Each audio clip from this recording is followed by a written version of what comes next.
वालेकुम। मेरा नाम सलमान कैसर मीर है और मैं सियालकोट चैम्बर ऑफ कॉमर्स में एज एन R&D ऑफिसर अपनी खिदमत सर अंजाम दे रहा हूँ। एजुकेशनल बैकग्राउंड के हवाले से अगर मैं बताऊँ आपको तो मैंने अपना MBA UMT से मुकम्मल किया इन स्पेशलाइजेशन सप्लाई चेन मैनेजमेंट में, और उसके बाद मैं यहाँ पे सियालकोट चैम्बर में अपनी खिदमत सर अंजाम दे रहा हूँ। आज के जो हवाले से हम ये वीडियो छोटी सी बना रहे हैं आप लोगों की इंफॉर्मेशन के लिए। टॉपिक है जी, हमारे मेंबरान जो हैं उनको बहुत सारी मुश्किलात का सामना करना पड़ता है साइबर क्राइम के हवाले से, क्योंकि जहाँ पे पैसे का लेन देन है वहाँ पे आम तौर पे बहुत सारे लोगों को जो है ना वो उनके दिल में डिफरेंट किस्म का ख्यालात और लालच आ जाता है। और हमारे चूँकि एक्सपोर्टर हजरात बड़े ही मासूम हैं इस बिना पे, क्योंकि वो उनका मकसद सिर्फ मुल्क के लिए ज़र मुबादला कमाना है, वो इस कोशिश में लग जाते हैं किसी ना किस तरह हम अपने मुल्क के लिए कोई फॉरेन एक्सचेंज वगैरह इकट्ठा कर सकें। और कुछ प्रिकॉशनरी मेजर्स जो कि वो लोग नहीं लेते उनको करना चाहिए, उसके बारे में भी सोचना चाहिए, लेकिन आमतौर पर नहीं सोचा जाता, जिसकी वजह से वो मुश्किलात का शिकार हो जाते हैं। आज मैं आपको बताना चाहूँगा कि हमें इन हैकर्स से किस तरह से बचना है, हम किस तरह से इन हैकर्स के हैकिंग अटैम्प्ट से बच सकते हैं। जो आम तौर पे हमें इंडस्ट्री में चीज़ फेस करने को मिलती है वो मिलती है man in the middle attack. Man in the middle attack. Man in the middle attack में क्या है कि जी आपके और आपके कस्टमर के दरमियान हायल हो जाते हैं और खामोशी से ईमेल्स को देखते रहते हैं, वॉच करते रहते हैं, और जैसे ही कोई पैसे के लेन देन की बात आती है वो बीच में आ जाते हैं, कूद पड़ते हैं। ठीक है, लेट्स सपोज आपने किसी जो ना कस्टमर से कहा जी इतने पैसे मेरे इस अकाउंट में करवा दें। वो क्या करेंगे, वो सिर्फ उस अकाउंट नंबर को चेंज करेंगे और जो ना कि बाकी रेस्ट द सेम, और उसको वो क्या करेंगे जी आगे ईमेल भी जो आ देंगे, और आपका जो कस्टमर है वो बगैर पूछे बगैर देखे उस अकाउंट पे रकम जो है ना वो ट्रांसफ़र कर देगा। लेकिन जब आपसे पूछेगा कि भाई आपको अमाउंट मिल गई है, तो आप कहेंगे जी मुझे तो कोई अमाउंट नहीं मिली। जितनी देर में आपको इस चीज़ का इल्म होता है कि जी अकाउंट में जो रकम है वो मेरे अकाउंट की बजाय कहीं और चली गई है, तो उतनी देर में हैकर अपना काम मुकम्मल कर चुका होता है। तो इसके लिए सबसे बेहतर तो ये है कि आप अपने ईमेल के नीचे जो आपके जहाँ पे अपना नाम वगैरह सिग्नेचर लिखते हैं सारे का सारा, वहाँ पे मेंशन करें कि मेरे ये बैंक अकाउंट्स हैं, ठीक है, इसके अलावा मेरा कोई बैंक अकाउंट नहीं। और अगर कोई रकम भेजनी है किसी कस्टमर ने तो वो इन्हीं अकाउंट में भेजे, इसके अलावा किसी अकाउंट में नहीं भेजे। अगर कोई ऐसी ईमेल उसको आपके कस्टमर को रिसीव होती है तो वो पहले आपसे पूछे फ़ोन करके कि जनाब ये आपकी तरफ से ईमेल आई है, आपके तो सिर्फ ये एक दो बैंक अकाउंट्स हैं, इनके अलावा आपका ये बैंक अकाउंट कब जो ना बना। तो इट्स मीन आप इस तरह से अपने आप को थोड़ा सा महफूज ज़रूर कर सकते हैं। जब भी आप अपने कस्टमर को ईमेल करें तो उस ईमेल में कोई एक ऐसा ईमेल एड्रेस ज़रूर डालें कि जिसमें आप उस ईमेल को CC में रख सकते हैं, BCC में रख सकते हैं, कि जिससे आपको पता चले कि यार मेरे कस्टमर को कौन सी ईमेल गई है। ठीक है, जब आपके पास वो ईमेल आएगी आपके ही किसी ईमेल एड्रेस पे, तो आप देख सकते हैं कि जनाब मेरे कस्टमर को कौन सी ईमेल गई है। ठीक है, तो ये कुछ जनाब एहतियाती तदाबीर हैं जिनसे आप अपने आप को इस तरह के हैकिंग अटैम्प्ट से बचा सकते हैं। दूसरा ये है कि जब भी कोई पेमेंट का मामला हो तो अपने कस्टमर के साथ इन कांटेक्ट रहें, उसको बिल्कुल भी जब तक के अमाउंट आपके अकाउंट में ट्रांसफ़र नहीं हो जाती उसको बिल्कुल भी मत छोड़ें। मतलब कि यार आ जाएगी, आती रहती है, पहले भी वो करता रहता है, लेकिन नहीं, आपको नहीं पता कि किस टाइम पे हैकर आप पे अटैम्प्ट कर रहा है। वो उसी टाइम पे आप पे अटैम्प्ट करेगा जब आप लूज़ होंगे थोड़ा सा, उसको पता है कि यार ये अपनी ईमेल्स को प्रॉपरली वॉच नहीं कर रहा।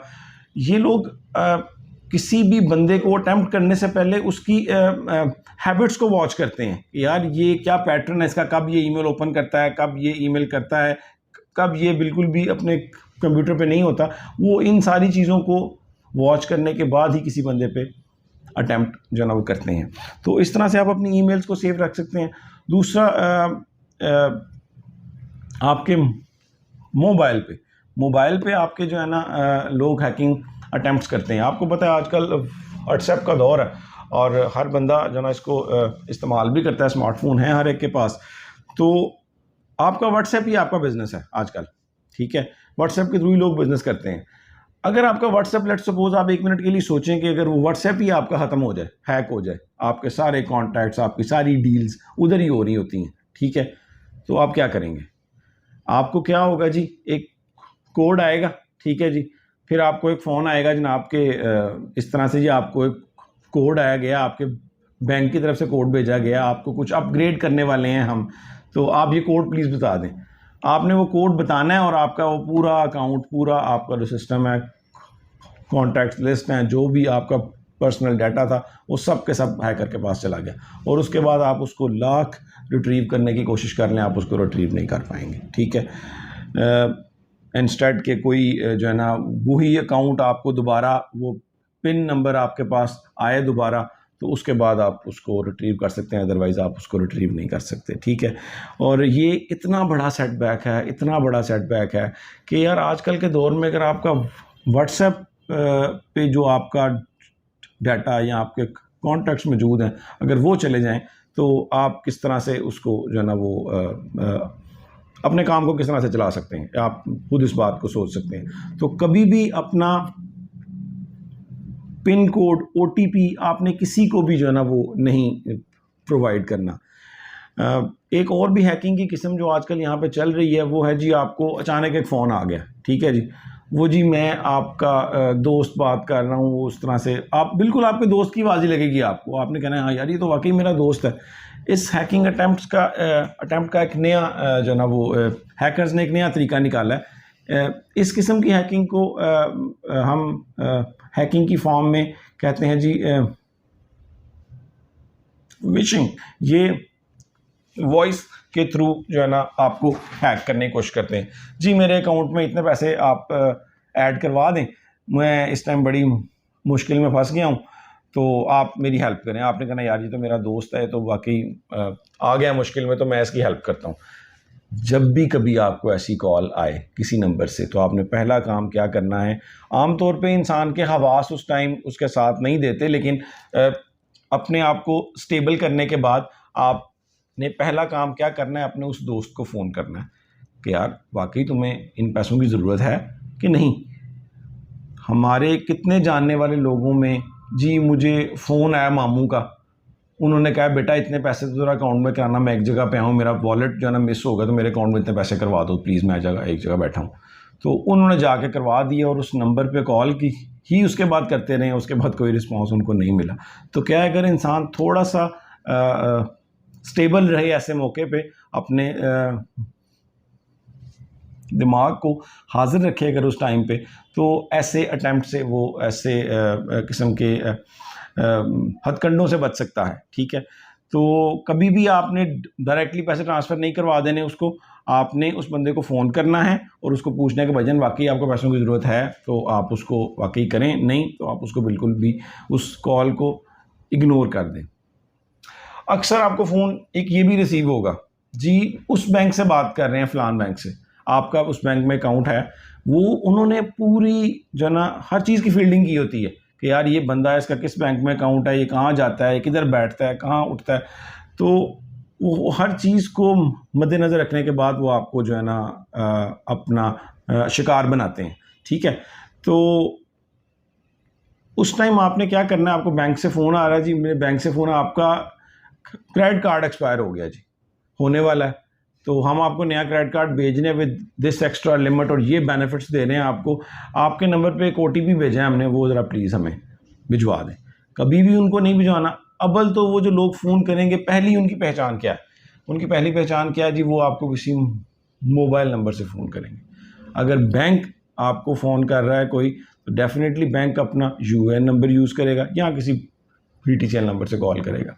आपने सिर्फ उस बंदे को जो फ़ोन पे आपके साथ है उसे कहना है कि भाईजान आप मुझे किसी लैंडलाइन नंबर से कॉल करें, एंड आई एम श्योर कि आपको कॉल नहीं आएगी दोबारा, ठीक है। उसको पता चल जाएगा कि यार ये बंदा अपने हवास में है, ऐसे पता है कि यार मैंने क्या करना है और क्या नहीं करना।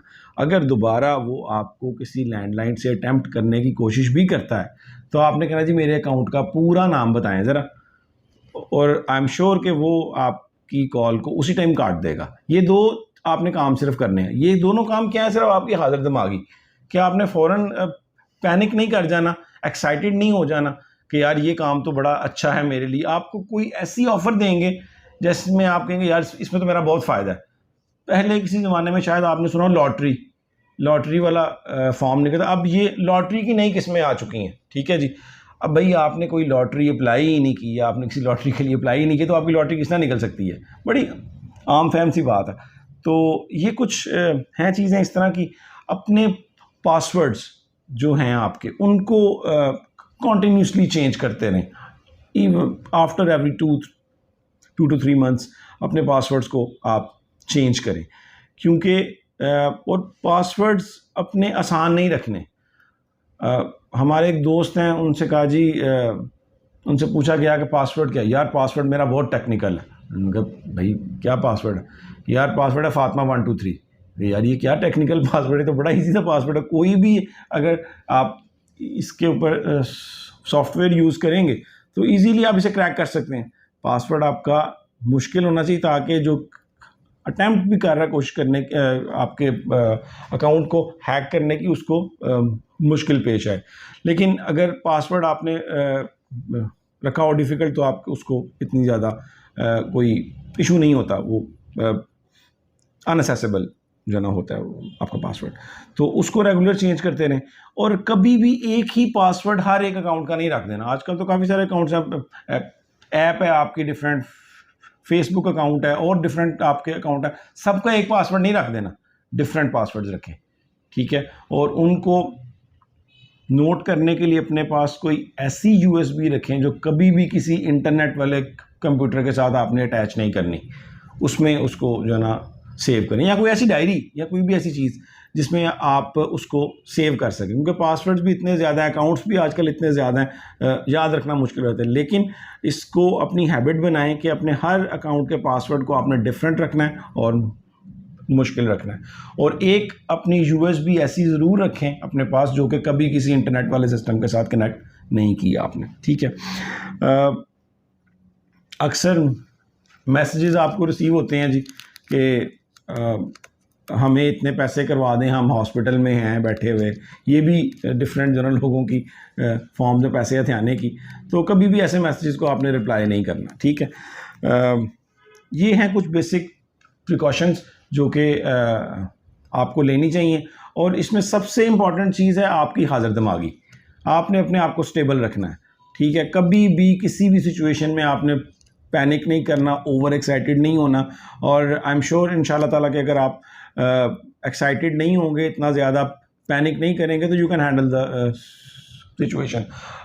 ऐसे ऐसे लोग भी देखे हैं जो कि बड़े समझदार हैं, लेकिन क्या होता है कि उस टाइम पे अपने आप को हैंडल नहीं कर पाते, जिसकी वजह से उनको इस किस्म की मुश्किलात का सामना करना पड़ता है।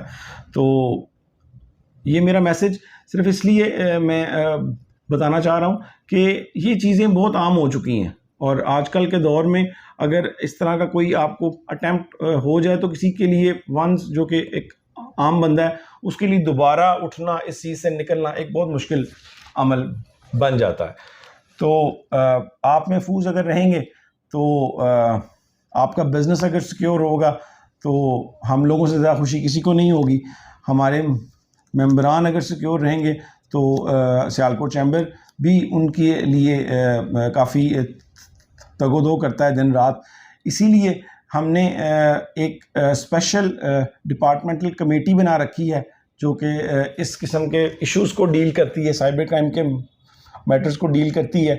अगर हमारे किसी में, अव्वल तो मैं ये दुआ करता हूँ कि हमारे किसी मेंबर को कोई ऐसी परेशानी आए ना, लेकिन अगर खुदा न खास्ता किसी के साथ कोई ऐसा मिसहैप हो जाए तो आप ज़रूर सियालकोट चैम्बर में आएँ, हमें लिखें, ईमेल भी आप हमें कर सकते हैं, और यहाँ पे आके हमारे साथ अपने इशू को 1-to-1 डिस्कस भी हम कर सकते हैं। आमतौर पे लोग गलती करते हैं कि लोग ऐसे इश्यूज जब हो जाते हैं तो वो उनको किसी के सामने नहीं जो ना वो रखते कि भाई क्या अब हम जाके बताएं लोगों को कि ये हमारे साथ मसला हो गया। ये कभी भी ऐसे इश्यूज को छुपाएं नहीं। आपके साथ एक एक्सपीरियंस हो गया है, दूसरों को आपके एक्सपीरियंस से एक इंस्पिरेशन हासिल करनी चाहिए, एक जो है ना मोटिवेशन आनी चाहिए, एक उनको पता चलना चाहिए कि मार्केट में क्या चल रहा है और हमने अपने आप को इससे सेफ रखना है। ठीक है, तो अपने लिए ना सही दूसरों के लिए ज़रूर इस चीज़ को आके हमें बताएं, डिस्क्लोज़ करें, ताकि हम आपके लिए और अच्छी से अच्छी और बेहतर कोशिशें कर सकें और अपने मेंबरान की फैसिलिटेशन के लिए काम कर सकें। Thank you very much.